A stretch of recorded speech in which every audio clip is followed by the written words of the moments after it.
The modern Olympics are leading international sporting events in which thousands of athletes from all around the world participate in a variety of competitions. Whether it's the summer or winter games, the world's best athletes represent their countries on the largest stage. Although these games focus on the competitions, politics often influence the events. What's up, guys? I'm Larry Staub here for Sports Top 4s, and today we're counting down the top 4 times throughout history where politics and sports have collided at the Olympics. We're going to go through history, talk about the event, talk about what happened before, and its effects on the society after the event. So without further ado, let's get to our first pick. Number 1. I'm Maddie, and these are the sports top 4. Kicking us off at number 1 is the 1936 Olympics. The Nazi Party had risen to power in 1933, and 2 short years later, Berlin was awarded the 1936 Games over Spain. 49 athletic teams from around the world competed in the Berlin Games. More than any previous Olympics had been held. The German team, only one athlete was of Jewish descent. Pamphlets and speeches about the natural superiority of the Aryan race were commonplace, and the Reichs sports field, a newly constructed 325-acre sports complex, was draped in Nazi banners and symbols. As post-game reports were filed, Hitler pressed on with his plans for German expansion. Persecution of Jews resumed, and 2 days after the Olympics, Captain Wolfgang Fugger, head of the Olympic Village, killed himself as he was dismissed for his military services because of his Jewish ancestry. Germany invaded Poland on September 1st, 1939, unleashing World War II, a conflict that resulted in untold destruction. With the conclusion of the Games, Germany's expansionist policies and the persecution of the Jews and other enemies of the state accelerated and continued to add to the Holocaust. Hitler's Aryan ideas. The 1940 and 1944 Games, respectively, were cancelled because of World War II and resumed in 1940. In the end, 49 countries chose to attend the Olympic Games held in Berlin. The Berlin Olympics also featured advanced media coverage. The Games were televised for the first time. In the 1936 Games, they were also introduced the torch relay, by which the Olympic flame is transported from Greece. Nearly 4,000 athletes competed in the 129 events. The track and field competition starring American Jesse Owens, who won 3 individual gold medals and a fourth as a member of the triumphant U.S. 4x100 meter relay team. Altogether, Owens and his teammates won 12 men's track and field gold medals. The success of Owens and other African American athletes, referred to as Black Auxiliaries by the Nazi press, was considered a particular. Germany had the largest team with 348 athletes, and the U.S. team was the second largest with 312 members, including 18 African American members. The Berlin Games were the 10th occurrence of the modern Olympic Games. The 1936 Olympics were held in a tense, politically charged atmosphere, and its racial policies led to the international debate about a boycott from the Games.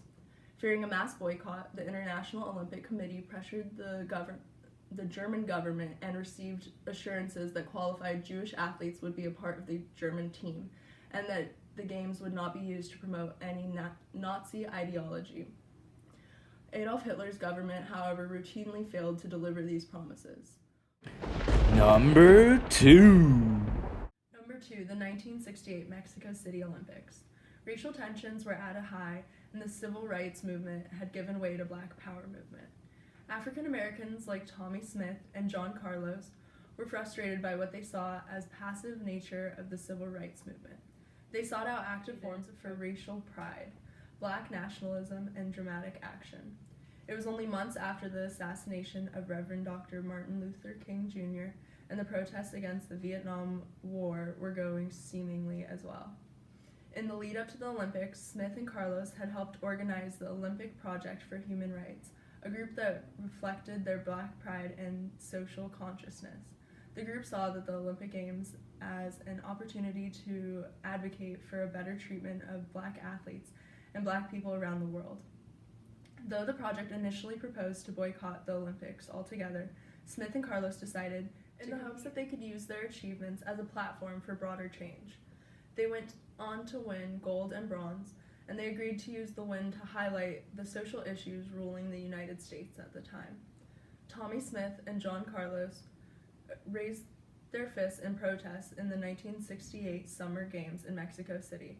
The well-known photograph taken after the 200-meter race turned the African American athletes from track and field stars into the center of the ruling controversy over the raised fist salute, a symbol of Black power and human rights movement at large. They were later stripped of their medals, but made a much larger statement to the rest of the world. Number 3.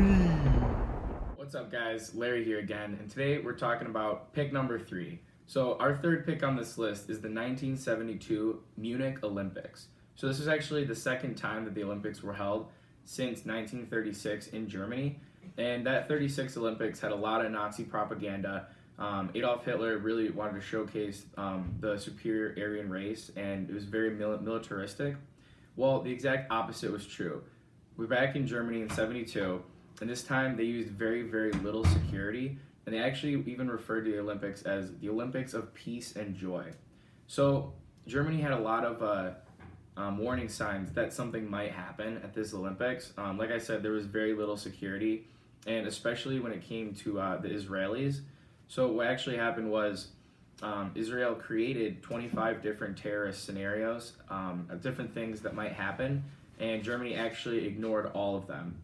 And people even balked at the proposition that they were preparing for Situation 21, which of all other scenarios actually happened. Well, like we said, Germany really wanted to create an atmosphere of a carefree games, so they actually didn't have any security on actually the Olympic Village. So around at 8:15 in the morning, right when the Olympic torch was lit, an armed squad referred to as Black September. They were all Palestinian terrorists. They invaded the Israeli delegation's quarters, and they actually ended up killing 2 Israeli Olympians. Then they took 9 hostages. And this is where it kicked off a big day-long hostage crisis in Munich of 1970. September demanded the release of 234 Palestinian hostages and prisoners that were in Israel control, and they also wanted a plain and safe passage back to West Germany. So Israel came out and said that they will not negotiate with terrorists and that they would not even talk to the terrorists at all. So Germany actually didn't have a terrorism task force, and this really kind of made the situation much, much worse.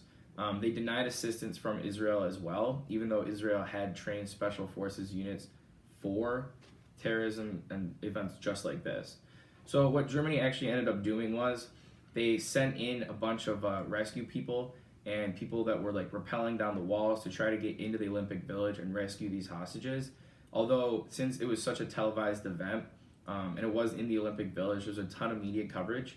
And what actually happened was the cameras were pointing, and they were doing a live broadcast of the rescuers coming in, so the people that were the hostages and like the terrorists could see the people that were coming in. So it was a very botched rescue. It was terribly planned and executed, and they only did this 10 hours after the initial event of 8:30 in the morning, when the people came into the Olympic Village.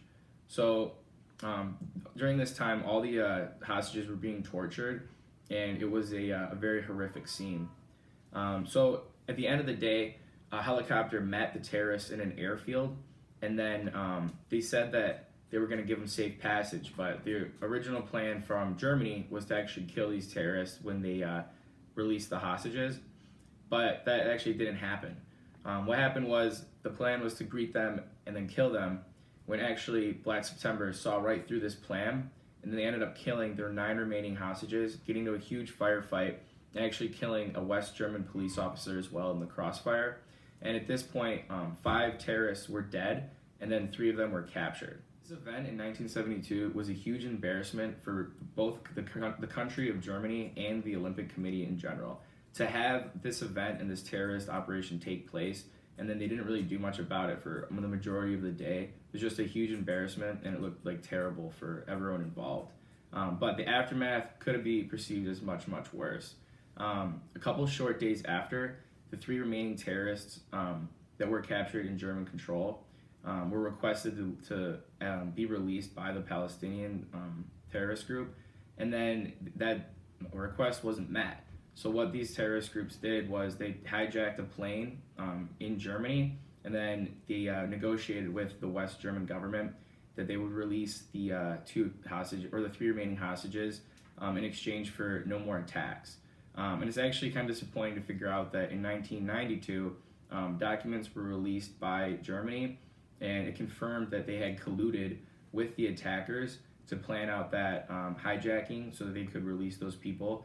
It was a big, big scandal.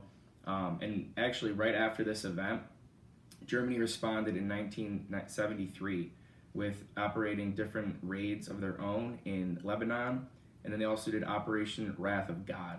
And this was to track down and kill all the Palestinians suspected in having any involvement in the Munich massacre.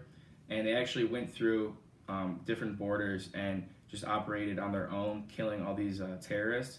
And then they actually had to shut down the operation because they were in an undercover operation, and they were in a kitchen trying to kill one of the terrorists who they thought was a terrorist, but it was actually just some cook. So they ended up killing this cook, and that didn't really look good on Israel, even though they kind of went on this big revenge tour trying to hunt down the terrorists for their own. The final one, 4. Our final pick is transgender in sports. Transgender was not known for the most part until recent years.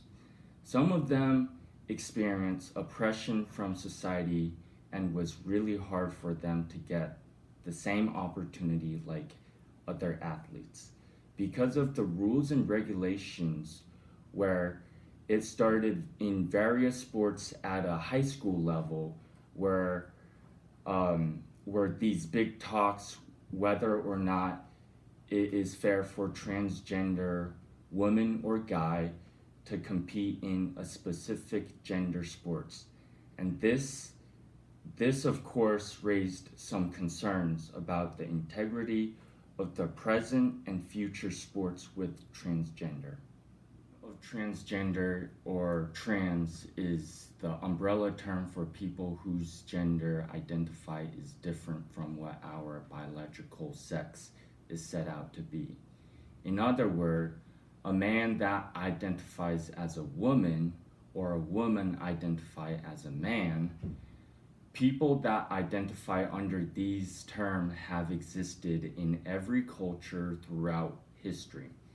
Today, we are starting to hear about the issues regarding this topic and how it is affecting sports and society with its implication. Now there are a lot of talks about these issues from high school to powerful organizations like the Olympics, where there has been court cases about some violations that they did regarding fairness, human rights, Title IX, sense of identity, and more.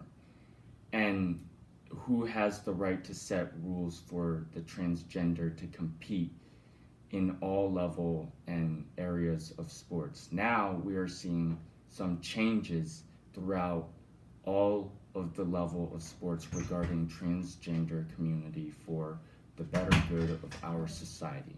The main problem would be competition at which the general public sees unsuited or unfair. In connection with that, they might have more or less amount of testosterone depending on transgender guy or woman. With all that, there aren't a lot of extensive research or scientific evidence that there are advantages, gap or not. As conclusion, the politics exists for these types of reasons and big events like the Olympics. It brings concerns to the general public and sports itself, and how I mentioned sports are inseparable from politics and our society. Sports and politics both ensures fairness and human rights, facilitate economic and social development, and others.